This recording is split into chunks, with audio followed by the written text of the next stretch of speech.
हाय traders, स्वागत है आपका traders club of India channel में। होप आप सब लोग ठीक है। तो स्टार्ट करते हैं बैंक निफ्टी का मार्केट एनालिसिस कल के लिए। कल है 11 नवंबर, कल मंडे है। तो कल का हम हमारा मेन सेटअप डिस्कस करते हैं और हमारा मार्केट एनालिसिस भी करते हैं। उससे पहले बैंक निफ्टी का लास्ट सेशन जो है वो नेगेटिव में क्लोजिंग मिली है 355 पॉइंट्स की, जो काफी बेरिश ही है। ठीक है, निफ्टी बैंक निफ्टी काफी वीक है निफ्टी से। तो लेट्स सी गाइस, ये हमारा मेन सेटअप है। ये 5 मिनट टाइम फ्रेम है। सेटअप डिस्कस करने से पहले आपसे रिक्वेस्ट करता हूँ, अगर आप चैनल पर नए हो तो चैनल को सब्सक्राइब करना और बेल आइकन को हिट करना, जिससे मेरी सारी वीडियोस की नोटिफिकेशन आपको समय पे मिलते रहे। और वीडियो को पूरा देखना, बीच में स्किप मत करना। आप इन्फॉर्मेशन लेके जाके ट्रेड करोगे तो आपको नुकसान हो सकता है। वैसे ये कोई टिप या कोई एडवाइजरी कॉल नहीं है, ना ही हम सेबी रजिस्टर्ड है। ये एजुकेशन पर्पज के लिए वीडियो है, तो इसको एजुकेशन पर्पज के हिसाब से देखना। अगर ये सेटअप आपको पसंद आता तो पहले इसको बैक टेस्ट करना, उसके बाद अपनी ट्रेडिंग व्यू में इसको यूज करने लेना अपने रिस्क पे। और इस सेटअप से रिलेटेड और भी कुछ डाउट्स आता है तो अलग से एक वीडियो भी बनाया है पूरा सेटअप के ऊपर, जीरो से लेके कैसे मैंने अभी तक का इसको बनाया हुआ है। उसमें सब मैंने आपके आपके डाउट क्लियर हो जाएंगे। उस वीडियो का नाम है ब्रह्मास्त्र स्ट्रैटेजी, लिंक आपको डिस्क्रिप्शन में मिल जाएगा। गाइज, ये कल का हमारा न्यूट्रल पॉइंट है और of course non trading zone है बाय डिफॉल्ट। इसकी जो रेंज है मैंने यहाँ पे मेंशन किया, आप वीडियो को पॉज करके आपके चार्ट पे प्लॉट करके लेना। और ये डिसेंडिंग वाइड रेंज है।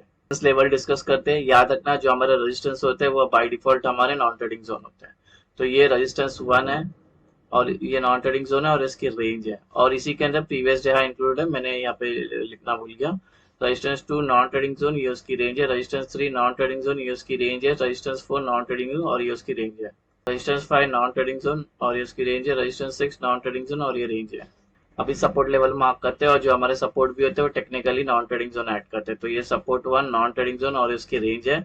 सपोर्ट 1 के अंदर प्रीवियस डे लो इंक्लूडेड है। सपोर्ट 2 नॉन ट्रेडिंग जोन और इसकी रेंज है। सपोर्ट 3 नॉन ट्रेडिंग जोन, ये रेंज है। सपोर्ट 4 नॉन ट्रेडिंग जोन और ये रेंज है।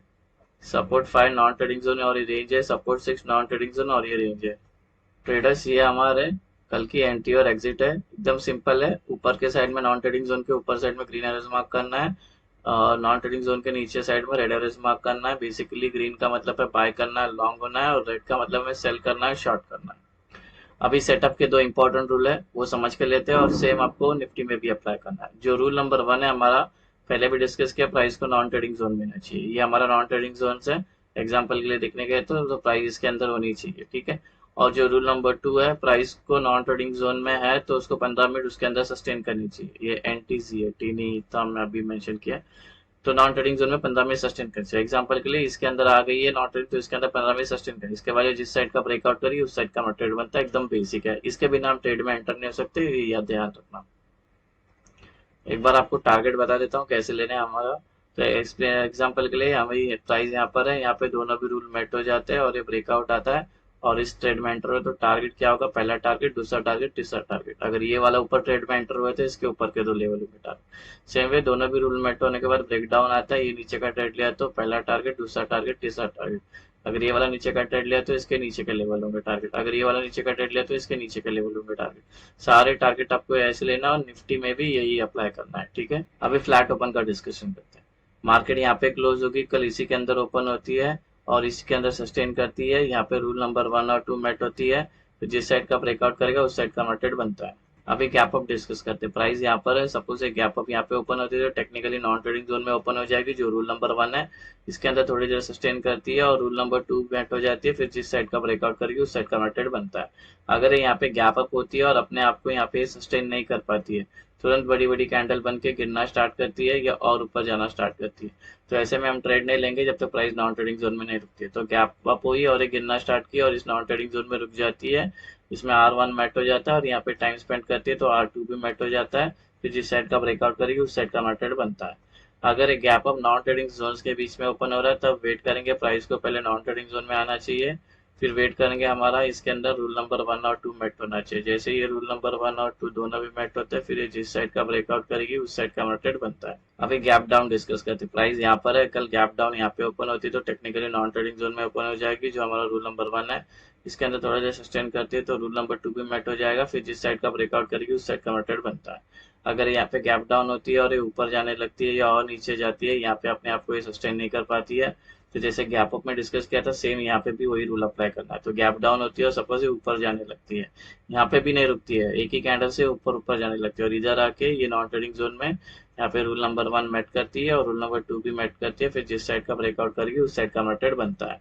अगर gap down non trading zone के बीच में ओपन हुआ तो वेट करेंगे पहला प्राइस को नॉन ट्रेडिंग जोन में आने का, फिर वेट करेंगे रूल नंबर 1 और 2 मेट होने का, फिर जिस साइड का ब्रेकआउट करेगी उस साइड का मेथड बनता है। ओआई का डेटा डिस्कस करते हैं, ओआई का सपोर्ट और रेजिस्टेंस मार्क करते हैं। अगर कल हम अप ट्रेंड में होंगे तो ऊपर एक रेजिस्टेंस मिलेगा 52,000 का, इसको लग के प्राइस नीचे आ सकती है, ट्रेंड चेंज हो सकती है, बिकॉज 52,000 पे कॉल राइटर सबसे ज्यादा बिल्डअप बना के बैठे हैं, यहाँ पे सेलर का प्रेशर ज्यादा है तो प्राइस नीचे आ सकती है। तो अगर इस ट्रेड में एंटर हो रहा है तो अपनी आधी क्वांटिटी यहाँ पे बुक कर लेना, बड़ी कैंडल से ब्रेकआउट आ रहा है तो ट्रेड लेसर करते चले जाना।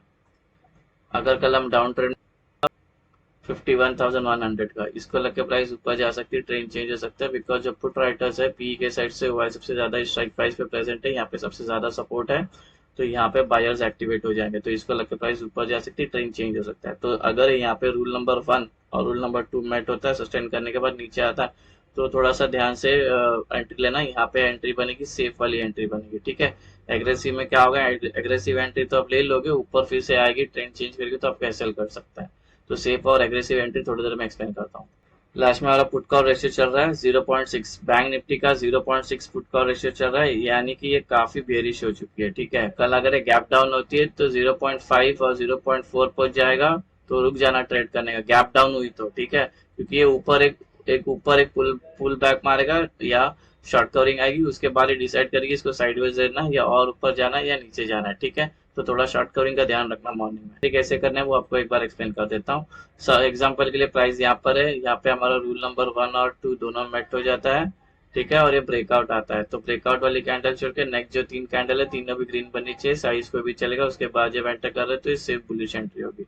सेम वे दोनों भी रूल यहाँ पे मेट होता है और ब्रेक डाउन आता है, तो ब्रेक डाउन वाली कैंडल छोड़ के नेक्स्ट जो 3 कैंडल तीनों भी रेड बननी चाहिए, साइज कोई भी चलेगा, उसके बाद जब एंटर करते तो सेफ बेरिश एंट्री होगी।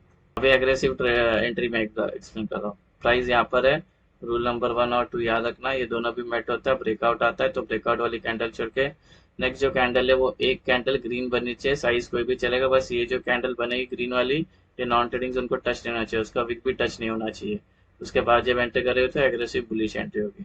सेम वे दोनों भी रूल मेट होने के बाद ब्रेक डाउन आता है, तो ब्रेक डाउन वाली कैंडल छोड़ के नेक्स्ट जो कैंडल है वो एक कैंडल रेड बननी चाहिए, साइज कोई भी चलेगा, बस ये रेड वाली कैंडल नॉन ट्रेडिंग जोन को टच नहीं होना चाहिए, उसका विक भी टच नहीं होना चाहिए, उसके बाद जब एंटर करते तो एग्रेसिव बेरिश एंट्री होगी। सो गाइस, ये बन गया हमारा कल का बैंक निफ्टी का इंट्राडे सेटअप। होप आपको ये सेटअप पसंद आया तो वीडियो को लाइक शेयर सब्सक्राइब करना। Thank you so much.